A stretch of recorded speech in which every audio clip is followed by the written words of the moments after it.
하고 있는 하나님의 아들 예수님 탄생을 축하하는 성탄절입니다. 예수님이 왜 세상에 오셔야만 했는가? 예수님이 세상에 오신 이유와 그 목적은 근래에 와서 제가 말씀을 많이 드렸습니다. 자기 백성을 구원하기 위함이다. 마태복음 1장에 마태복음 1장 21절에 아들을 낳으리니 그 이름을 예수라 하라. 이는 그가 자기 백성을 저의 죄에서 구원할 자임이라. 자기 백성을 구원하러 오셨고, 두 번째는 처녀가 잉태하여 아들을 낳는다. 처녀가 잉태해서 아들을 낳는다. 기적이라는 얘기죠. 그 이름을 임마누엘이라 할 것이다. 그 뜻은 하나님이 우리와 함께 계십니다. 예수님이 세상에 오신 목적은 두 가지라는 거예요. 첫째는 자기 백성을 구원하기 위해서, 두 번째는 함께 해주시려고 오셨다는 겁니다. 이게 복음인 거예요. 기쁘다 구주 오셨네 찬송만 하지 말고 왜 기쁜지 의미를 아셔야 된다고. 이게 복음이에요. 그럼 예수님께서 하신 이 복음이 우연히 이렇게 생긴 것인가? 모든 성도들의 최종 목표는 어디인 거 아니? 천국인 거예요. 천국 가야 되는 거예요. 예수 믿고 출세하고, 예수 믿고 병 고치고, 뭐 예수 믿고 뭐 장사 잘 되고, 뭐 사업자 돼서 부자 되고, 그게 목적이 아닌 거예요.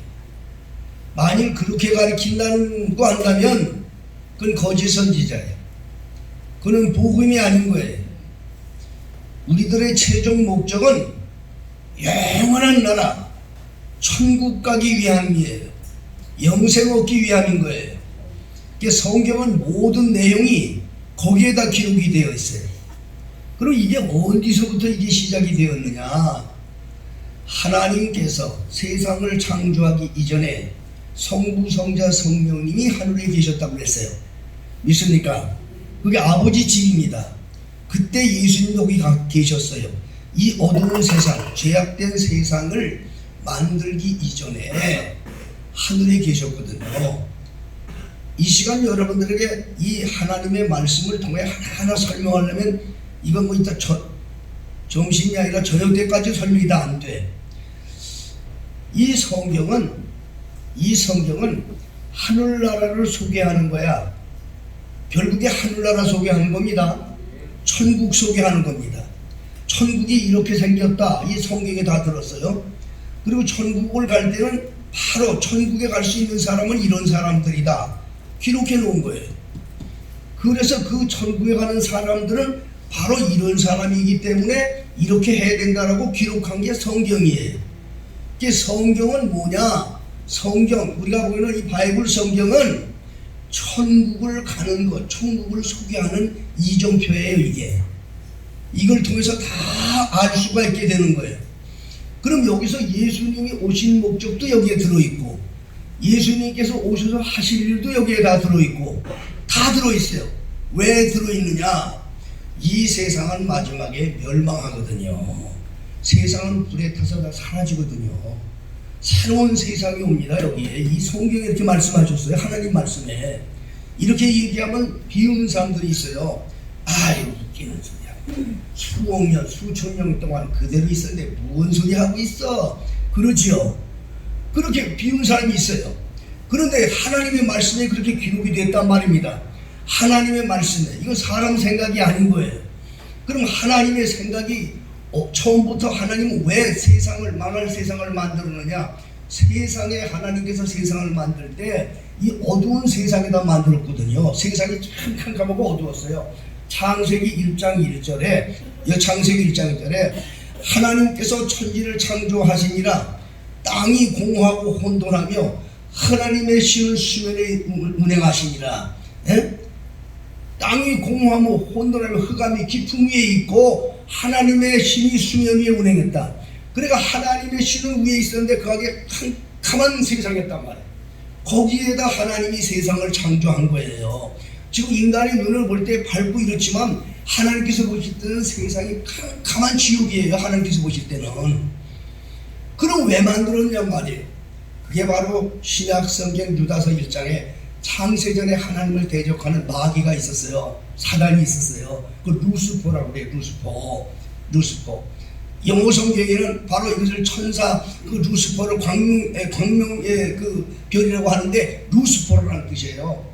그 사단이 하나님을 대적하기 때문에 그 사단을 묶어서 영원한 지옥으로 보내려고 바로 이 세상이라는 곳에 가둬놓은 거예요. 여기다가 사단을 가둬놓았다고, 이 세상에다가 마귀를 가둬놓았다고. 그 예수님께서도 항상 오셔서 말씀하셨다니까. 예? 마귀들 사단에 대한 말씀을 하셨어요. 신약 성경에도 에베소 6장이라는 말씀하시기를 우리의 씨름은 혈과 육에 대한 것이 아니고 정사와 권세가 이 어둠의 세상 주관자들, 하늘에 있는 악한 영들과 싸움이다 말씀했어요. 여러분, 세상이 악하다니까. 다들 죄가 들어있다고. 지금 여러분들 속에 딱한 마귀들이 들어가 있다고. 여러분들이 깨닫지 못하면 죽는 거야. 그냥 죽는 거야. 지옥 갈 수밖에 없어. 이 지옥으로 사단을 부를 때 같이 가는 거야. 그냥 깨끗하다고 생각하는 사람 하나도 없어. 여기서 한번 누가 말하면 나는 모든 게 깨끗합니다 그래서 생각하지. 한번 손 들어봐. 다 태어나서부터 죄 속에서 태어났다고. 왜 그런지 아세요?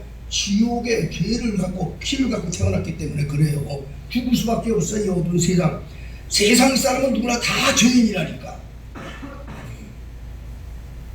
그런데 하나님께서 이 사단을 묶어서 지옥에 보내려고 캄캄한 세상에 만들어 놨는데 태초부터 하나님 다 계획하셨어요. 태초에 세상 만들기 전에 자기 백성들이 있었다고. 세상 만들기 전에, 깜깜한 지옥에 있기 전에 유전자가 달라. 유전자가 죄인들 속에 똑같은 죄를 갖고 있지만 유전자가 달라. 우리의 유전자는, 그리스도의 유전자는 달라요. 왜 다르냐? 창세전에 예정된 사람이었어. 그 창세전에 예정되었던 그 몸을 갖고 육신 갖고 이 시대에 왔을 뿐이야. 유전자가 달라요. 그 백성을 구원하기 위해서 그 창세전에 계셨던 그분이 육신을 입고 오시는 거예요. 믿으시면 아멘하세요. 이게 그리스도의 놀라운 비밀이. 여기서부터 여러분 알아야 돼. 지옥을, 어차피 세상을 멸망을 다 지옥으로 가는데 자기 백성을 구원하기 위해서 오신 거예요. 그럼 이게 오신다고 하는 것이 성경이 어디서부터 시작되느냐? 창세기 때부터 기록되어 있다니까. 창세기에 아담과 하와가 범죄했다고, 먹지 말라는 선악과를 먹었다고. 그래서 죽을 자가 되었었다. 죽을 인생이 됐다.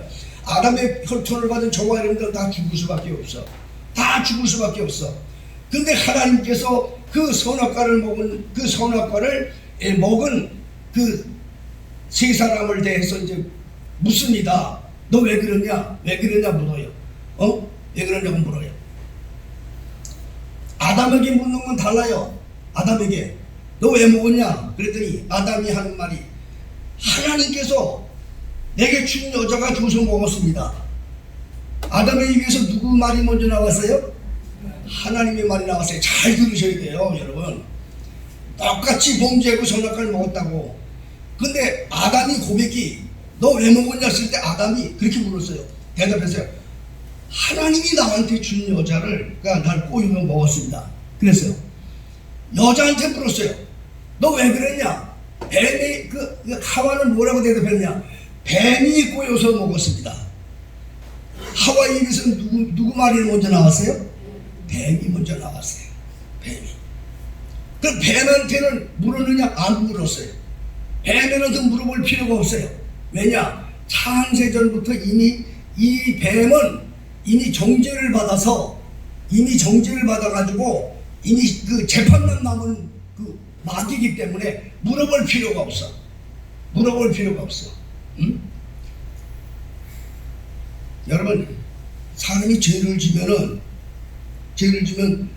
그걸 이제 조서를 써가지고 기소해서 넘기면 검찰에서 기소장을 넣으면 법원에서 기소시킵니다.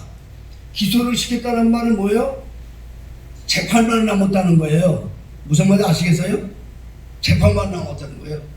여기 경찰이 와서 앉아가지고 잘 아실 거예요. 재판만 남은 거야. 물어볼 게 없어. 조사가 끝났단 말이야. 재판만 남았다는 소리의 사실은요. 이 사단은요, 범죄를 해가지고, 사단은 범죄해가지고 이미 기소된 놈이야. 그러니까 너 왜 그러냐고 물을 필요가 없어. 성경을 자세히 보셔야 돼요. 아담에게도 물었어요. 왜 그랬냐고 물었어요. 하와에게도 물었어요. 왜 그랬냐고 물었어요. 그런데 뱀한테는 물을 필요가 없었어요. 막바로 집행이 들어가 하나님이 뭐라고 아세요? 네가 이렇게 했으므로. 자, 이 성경을 보면 우리가 소름이 끼치는 거예요. 하나님의 목적을. 뱀은 이게 기소돼가지고 재판만 남은 놈이라니까. 그러니까 물을 필요가 없다고, 조사가 필요 없다고. 네가 이렇게 했으므로, 목적은 하나님은 그걸 위해서 하기 때문에 네가 이렇게 했으므로 너는 평생 배로 다니고, 그리고 여자의 후손이 내 머리를 깨뜨릴 것이다. 이렇게 말씀하신 거예요. 여자의 후손이. 그때부터 이미 예수님은 오실 걸 여러분이 이미 예고하신 거예요. 믿습니까? 여자가 어떻게 아기를 낳아요? 다들 남자가 낳는 건데 창세기 1장이 기록이 된 거예요. 그래서 여자의 후손이 세상에 온다는 거예요. 여자의 후손이 세상에 어떻게 오느냐? 조금 여러 말씀드렸지만 성경에 예수님이 어디에 태어나냐? 베들레헴에서 태어난다 그랬어요. 어디서 태어난다? 베들레헴. 자, 미가서 5장 2절. 여러분 미가서 5장 2절 한번 찾아보세요. 성경 미가서 5장 2절. 자, 미가서 5장 2절을 제가 찾은 걸 읽을 테니까 잘 들어보세요. 찾은 분들은 얼른 같이 찾아보시고.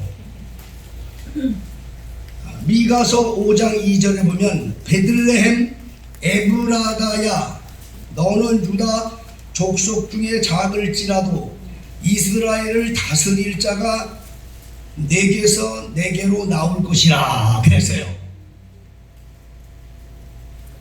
하나님의 아들이 어디 태어난다고 그런 거예요? 베들레헴? 어디? 베들레헴에 태어난다고 그랬다고요, 성경에. 그런데 여러분 근데 예수님이 어디 사셨느냐? 나사렛 동네 처녀에게 잉태했다니까. 나사렛 동네에 마리아라고 하는 처녀에게 잉태했다고요. 해산일이 다가오는데 나사렛 동네에 있는 처녀에게서 잉태했어요. 근데 성경에는 하나님의 아들이 베들레헴에서 태어난다고 그러는데 마리아는 나사렛 동네에 있다니까. 근데 하나님이 기가 막힌 역사를 일으키시는 거예요. 예수님을 나사렛에서 특히 저 베들레헴에 태어나시게 하시려고 그 당시에 로마 형제 아구스도가 있었어요. 로마 황제 아구스도.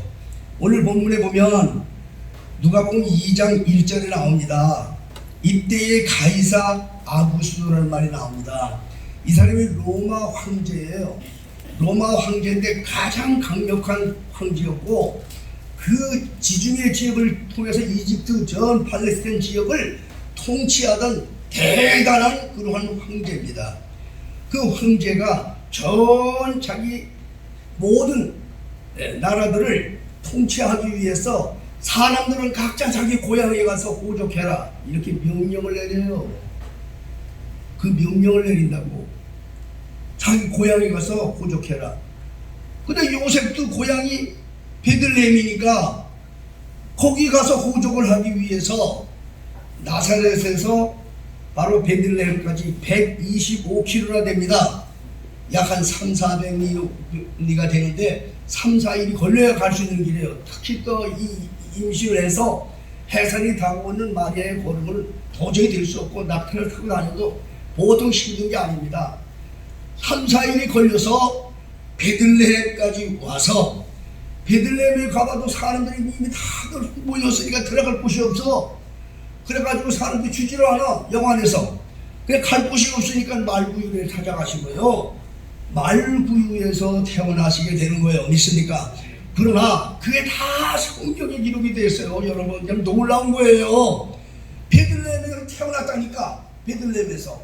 근데 베들레헴에서 태어났는데 그 태어난 분이 누구냐? 바로 미가서 5장 2절에 보면 미가서 5장 2절 조금 전에 드린 말씀을 보면 베들레헴아 너는 유다 족속 중에 작을지라도 이스라엘을 다스리는 자가 내게서 나올 것이라. 그의 근본 얘기합니다. 그의 근본은 상고의 태초니라. 참 이게 비밀 아닙니까 여러분? 그의 근본이 상고의 태초라는 거예요. 사람이 아니라는 거예요. 이 세상 태어나기 전에 거기에 근본을 둔 분이라 그 말이요. 그분이 거기에 베들레헴에 태어난다. 베들레헴이 고향이, 예수님의 고향은 어디야? 베들레헴이요. 이걸 알아야 돼. 근데 베들레헴에서 태어나신 예수님이 다시 어디로 가느냐? 나사렛으로 또 가죠. 베들레헴에서 이 애굽으로 갔다가 애굽에서 다시 또 나사렛에서 갔어. 나사렛으로 왜 갔냐? 예수님의 아버지가 목수였거든. 목수 일을 하기 위해서 딸은 다시 나사렛 동네에서 자랐다. 자란 건 나사렛 동네에서 자랐어. 그래서 사람들이 볼 땐 저거 다 나사렛에서 태어난 사람이래. 나사렛 예수라고 부른 거야. 예? 베들레헴 예수라고 부르지 않았어요. 여러분 이해되지요? 나사렛에서 자란 거야. 그런데 나중에 그걸 갖고 막 사람들이 싸워. 그 예수님의 능력과 이런 걸 보고 막 싸우는 거야. 막 싸우면서 저 사람이 뭐 선지자다 못하니까 아니야 하나님의 아들이다 막 싸워. 그 어떤 사람은 아니야 하나님의 아들이 아니야. 왜 아니야? 하나님의 아들은 베들레헴에서 태어난다고 그랬는데 나사렛에 있는 게 무슨 그게 하나님의 아들이야? 막 싸웁니다. 이게 성경이 그 어디 있느냐? 요한복음 7장을 한번 보세요. 요한복음 7장. 요한복음 7장. 자, 막 싸웁니다 사람들이. 예수를 놓고 막 싸워요. 다 읽으면 시간이 많이 걸리니까 40절부터 7장 40절부터 44절 같이 읽습니다. 시작. 이 말씀을 들은 우리 중에서 혹은 누가 참으로 그 선지자라며 혹은 그리스도라 하며 어떤 이는 그리스도가 어찌 갈릴리에서 나오겠느냐. 성경에 이르기를 그리스도는 다윗의시요 또 다윗에 살던 좋은 베들레헴에서 나오리라 하지 아니하였느냐 하며 예수를 인하여 우리 중에서 쟁론이 되니 그 중에는 그를 찾고자 하는 자들도 있으나 손을 대는 자가 없더라. 아멘. 사람들이 싸웠어요 안 싸웠어요? 아니 하나님의 그리스도인 그 선지자는 베들레헴에서 태어난다고 그랬는데 나사렛에서 태어나고 나사렛에서 자라는 저 친구가 무슨 저기 그리스도야? 싸웠단 말이에요. 이 성경을 자세히 가르쳐 주는 거예요. 막 싸우세요. 그래도 예수님께서 그걸 개의치 않았어요. 왜냐? 예수님은 베들레헴에서 태어나셨으니까. 할렐루야. 예수님의 고향은 베들레헴이니까. 오늘 여러분들에게 드리는 저의 말씀을 잘 기억하셔야 돼요. 그렇게 해서 예수님이 오셨어요. 그 예수님이 오실 때에 예수님을 눈으로 목격하고 발견한 사람이 세 사람이었어요. 세 종류였어요. 세 종류. 여러분 이걸 잘 기억해야 돼. 왜 이걸 말씀을 드리느냐? 예수님은 다시 오셔요. 예수님 다시 만나요 여러분. 예수님 뭐 나 있을 때 만날까? 살아서 못 만나면 이 세상 따라서 영적으로 심판받으려고 만나요. 사람이 한 번 태어난 것은 정한 거야. 사람이 죽는 것은 한 번 죽는 건 정한 거야. 누구든지 죽어. 안 죽을 사람 없어. 그 후에는 심판이 있다고 그러고요. 저기 지금 이 말씀 듣고 깨달음이 없는 사람은 짐승하고 똑같은 사람들이야. 시편 49편에 존귀의 청하나 깨닫지 못하는 자들은 멸망하는 짐승과 같다고 해서 또 오늘 또 설교 듣고 가고 야 목사님이 나보고 짐승이라고 했다고 기분 나쁘게 생각하지 마시고 이게 깨달아져야 돼. 반드시 우리가 주님 앞에 심판 때 섭니다. 여러분 산 자나 죽은 누구나 다 섭니다. 예수 믿고 죽은 사람만 서는 게 아니요 예수 안 믿고 죽은 사람들도 심판대 앞에 서요. 그게 바로 요한복음 5장에 예수님 말씀하셨어요. 선한 일을 행한 자는 영생의 부활로 악한 일을 행한 자는 심판의 부활로 나오리라. 예수님이 다 부활한다고요. 우린 다 부활한다고 다시 심판받으려고 주님 앞에 선다고. 이렇게 얘기를 하면 여러분들이 안 믿는 사람들이 많아요. 이 부활, 예수님의 부활은 내게 그걸 보여주는 것인데 안 믿어요. 왜 앞으로 이게 아주 되어질지 않을지도 모르고 그러니까. 그러니까 이걸 깨닫지 못하고 오늘 깨닫지 못하면 기억하시고 여러분 판단하세요. 짐승이 되었다가 지옥에 갈 건지 하나님의 영을 받아서 천국에 이르든지 그 여러분들의 결정 여러분 속에 있는 거야. 믿는 자가 반드시 승리하는 줄 믿으시기 바랍니다. 그럼 누가 예수님을 만나고 예수님의 상급을 받는가? 누가 예수님을 만나서 행복한 그 놀라운 역사를 이룰 수 있는가? 오늘 그 교훈을 준 거야. 처음에 오셨을 때에 예수님을 만난 세 종류의 사람들 아무도 몰랐어요. 하나님의 하늘 높으신 하늘나라에서 이 땅에 자기 백성을 구원하고 함께 하려고 하는 그 거룩하신 하나님이 세상에 오셨는데 그걸 구약에 있는 모든 선지자들이 예언하고 모든 선지자들이 소망하던 그 하나님이 막상 오셨는데 그 사람은 말구유에 오셨어. 아무도 몰랐어. 그러나 그를 목격한 종류가 세 분이 있었어요. 세 사람은 바로 오늘날 우리에게 교훈을 주는 거예요. 여러분들이 이 세 종류 부류 중에 해당돼야 돼요. 첫째는 누구냐? 성령의 뜻을 따라 순종했던 사람이요. 그 사람이 누군가 하니 마리아와 마리아 남편 요셉이었던 거예요. 마리아와 마리아 남편 요셉은요 서로 이주의 혼약 약속했어요. 결혼을 약속했는데 마리아가 처녀인데 결혼식도 안 했는데 아기를 가진 거야. 그래 임신이 딱 됐으니까 이 남편이 딱 들어오니까 기분이 더럽게 나쁜 거야. 이게 뭐 이래? 그런데 만일 그거 막 불어버리면 그 당시에 처녀가 아기를 잉태하면 그냥 그건 뭐 말도 못하고 가족에서도 버림받고 사람들한테도 버림받는 이러한 아주 형편없는 여자가 되는 거예요. 그런데 이 요셉은요 그냥 의로운 사람이라고 했어요. 그래서 그냥 묻어준 거야. 그냥 묻어두고 없는 채로 하고 조용히 그냥 끊어버리자 그렇게 생각하고 있었던 아주 착한 분이었어요. 목주였거든요. 그런데 하나님께서 꿈에 나타나셔서 성령으로 말씀해 주는 거예요. 네 안에 데려오는 것을 두려워하지 말아라. 그 여자에게 잉태한 것은 성령으로 잉태한 거야. 참 말도 안 되는. 근데 이 성령이라는 말은 구약에도 다 성신이 있었습니다. 과연 이걸 받아들이는 사람이 되어야 되는 거예요. 여러분 이 성령을 받아들이고 인정하는 자에게 성령이 임하는 거예요. 이걸 인정을 안 하면 안 돼. 그 말을 딱 들은 거예요. 그 말을 듣고 요셉이 그 아내를 데려오는 거예요. 그 아내를 데려오는 거예요. 사실 마리아도 훌륭하죠. 성령의 감동을 따라 처녀가 그 임신했을 때 처음에 믿지 못했거든요. 난 사내를 알지 못하는데 어떻게 이런 일이 있냐고 천사에게 얘기했어요. 근데 천사가 얘기를 했어요. 야, 너 친척 엘리사벳 있잖아. 예수님보다 먼저 6개월 전에 오는 사람이 있어요. 세례 요한이 먼저 와요. 성경 그대로 오는 거예요.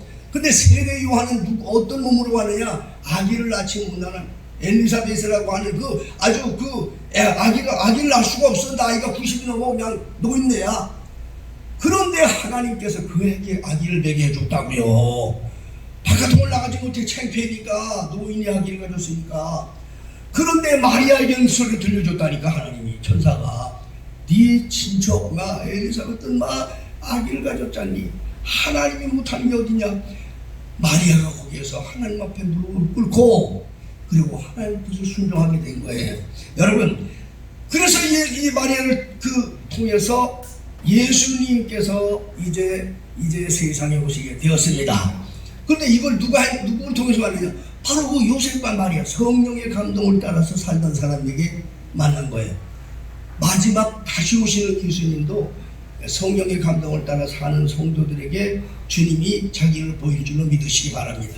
여러분 기도하고 또 말씀 읽고 할 때 여러분 이 성령의 감동을 절대로 여러분들이 무시하지 마세요. 성령 감동을 따라 사는 사람들이 후에 예수님을 만나게 된 줄 믿으시기 바랍니다. 성령의 감동을 받을 줄 아는데요. 믿습니까? 두 번째는 누가 봤느냐? 저 동방에서부터 온 사람들이 있어. 동방박사가 세 사람들이 별을 연구하는 사람들인데 그 별이 어느 날 갑자기 큰 별이 나타나면서 그 별이 막 움직이니까 그 별을 따라서 온 게 어디까지 왔느냐? 그 팔레스타인의 베들레헴까지 온 거야. 이 동방박사들이. 그 동방박사들이 와서 말구에 누워있는 바로 예수를 보게 된 거예요. 별을 연구했다. 여러분, 이 별을 연구했다는 말은 뭐냐? 별이라는 것은 예수님을 가리키는 거예요. 예수님을 사모하고 말씀을 사모하고 정말 그 말씀을 묵상하며 사는 사람들이 예수님을 다시 만난다는 뜻이에요. 근데 여러분들이 말씀을 들을 때 예배당에서 말씀 듣고 그냥 그럴 때만 끝나지 마시고 항상 말씀을 묵상하세요. 믿습니까? 하나님의 음성은 세 종류로 들린다고 그랬어요. 세 종류로. 하나님의 음성이 첫째는 기도할 때 들을 수 있고, 둘째는 기록된 성경 말씀을 묵상할 때 들을 수 있고, 세 번째는 그 말씀을 선포되어질 때, 주의 종의 입을 통해 선포되어질 때에 말씀이 내게 들린다. 여러분, 그냥 설교로 듣는 분이 있지만 이 중에 하나님의 음성으로 듣는 분이 이 자리에 계신 것을 여러분 깨달으셔야 돼요. 같은 분인데도 이상하게 같은 설교인데도 똑같은 설교인데도 내가 말씀을 들으면서 내가 전에 듣지 않던 말씀이 막 생각나게 해주셔요. 그분이 성령께서 하시는 거예요. 성령의 음성을 들어야 돼요. 여러분이 성경 그냥 읽으면 졸렸기만 해.